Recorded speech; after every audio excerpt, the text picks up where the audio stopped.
Yeah, you have to get up tomorrow at 3 a.m. Tell me about Bob and Tom because I know you're from your morning zoo, but how long have you been involved with them? And it's really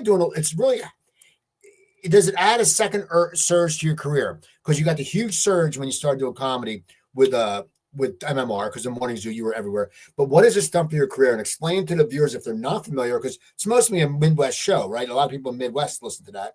Tell me about Well, the Bob and Tom show and how you got involved in it. the Bob and Tom show never went to like New York or L.A., so they're kind of under the radar, or Philadelphia from that matter. But they've been the most syndicated morning show of all time. They always have about 100 to 120 stations nationwide, and they're based out of Indianapolis, Indiana, and they've won 4 Marconi Awards. And they also introduce original funny music, not the parodies like I used to do at WMMR. They're a real creative show. I started off the WMMR's Morning Zoo in '88, and then in '94, we all got fired because Stern beat us. Then I went to Stern and performed with him for a while. Then disaster struck. A tragedy came when John DeBella's wife passed away, and just left a bad taste in my mouth all the way around for radio. So I went out and just did road work as a musical comedian, and then this opportunity came up in around 2001. I still didn't want to do it, and then 7 years ago, Bob retired.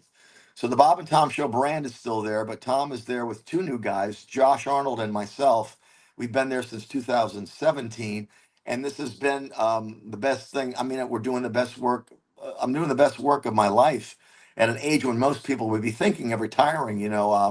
I am. This is extraordinarily exciting, and where we can go into any Bob and Tom market, and of course sell out these theaters. And when we do our Bob and Tom shows, we do shows by ourselves. But it's also a lot of work. I go in at 4 a.m. to prep. I'll write 4 songs for that morning, like something on the news. I introduce one of my new ones, and I've been able to record in their recording studio for free. So all my albums are done there, and I get to work with Mellencamp's guys and geez, Andy Newmark, who plays on John Lennon's last album, and like really exciting stuff because this Indianapolis, for some reason, with the IU Music School, has the most amazing musicians, and it's really off the radar. You'd never know it. And I'm not a Midwest guy. Was raised I was raised in northeastern Pennsylvania, and you know me as a Philly guy. And then when all the radio kind of fell apart for me, I went in the road. But this Bob and Tom experience is fantastic. I mean, we have our own access to art materials and social media, and then of course the big show. And we have big people on every day, from Nate Bargatze to whoever coming in, and we interview comedians. But we're really a really good base. Josh Arnold from St. Louis is a wonderful comedian, and it's an extraordinary grind. It's very stressful in a good way. I mean, creatively you're really on the line to do well, much similar to what the Morning Zoo. See, the Morning Zoo, we did 4 music songs an hour by classic rock things, and then we filled it in around that. But this show's an actual 4 hour long show. The Morning Zoo was easier because I had time during the rock songs we played on WMMR to write something else.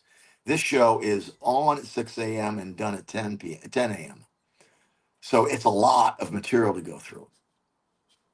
Now, how did they approach you? I mean, how did they find out about you? Because as I said, there's other people who play guitar and do Oh comedy, yeah, well and it's not like you Haywood hold the Bank. market. But how did they find you? They found me because Crackers, the comedy club in Indianapolis, always brings their comedians on to Bob and Tom, and I came on in 2000, and Tom had produced a record for me, and he asked, "Hey, you probably should, hang out, and I'll pay you as a writer, and you come on more." And for some reason, I didn't do that. I just went out on the road and wanted to do my own thing. Went out to L.A. That fizzled. So then around 2017, after when Tom offered me, no, you really should be a member. This is what we'll pay you. And I said, well, now that I have a son, being in one area, that's very attractive to me, and I get to do stuff on the weekend when I want to. And I thought, well, yeah, this is a great thing, but it turned out to be much greater than I ever thought. I can't even Now, explain how proud I am of the quality of the stuff that we're doing. Coop's Common Corner.